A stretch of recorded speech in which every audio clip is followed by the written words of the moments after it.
I, anyway, come from an installation background, and even though I make sculptures, it's always of installational nature. And so the overall constellation of an exhibition is very important to me, because I work from the idea that it's a kind of an overall experience to enter the installation as a giant sculpture.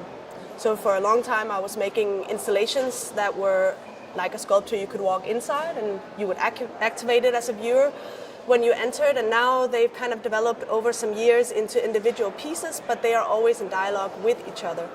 So it would be hard for me ever, I think, to make an individual piece that wasn't somehow in dialogue with the other one that was over here or over there.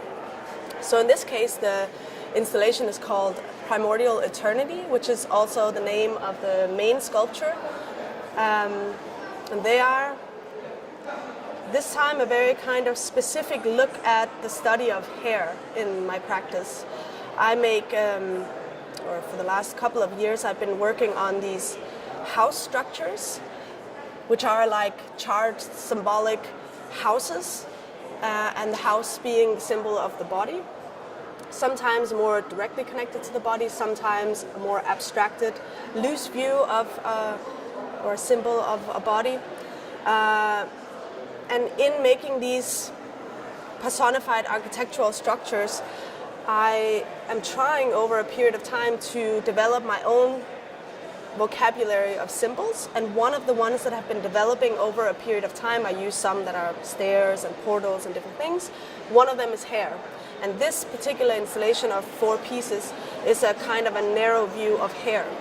So in the case of Primordial Eternity, I'm actually using human hair, which comes from a period of time in my life. It's not so specifically important to this piece, but once again, these kind of cross-references in materials, it somehow connects to the ancient lake house, which is on the floor, which has hair on it that comes from my daughter.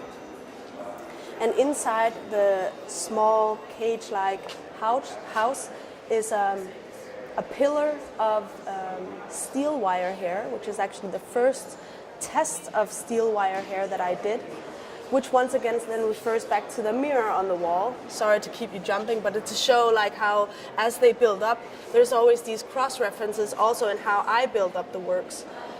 So the mirror on the wall, which isn't actually a reflective mirror, but a self-reflective mirror,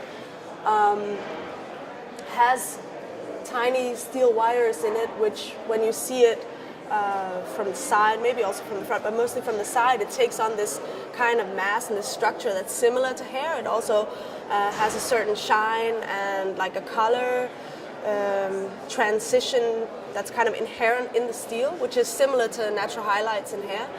And when I made that mirror, it was the first time that I kind of discovered, this is actually like a real, there's a real kind of similarity to human hair. So once I had done that, I sort of started making the curtains to make this giant blown up version of hair. And actually I'd started the curtains before we applied to have the solo booth here at Art Cologne. But then I thought that the curtains had the potential of creating an intimate setup within a really unintimate setting of an art fair. And I've never done an art fair before, so doing a solo booth is of course really wonderful for me, great exposure and so on.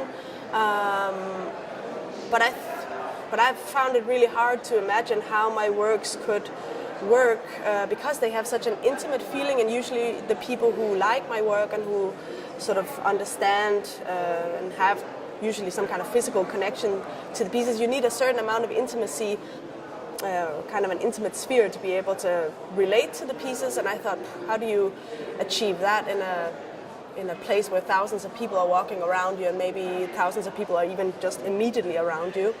And creating this semi-wall to the outside, of course, means you're in a somehow separated room. But of course you can look through the curtains and you can see back out, you can see the activity, but you have this somehow, this filter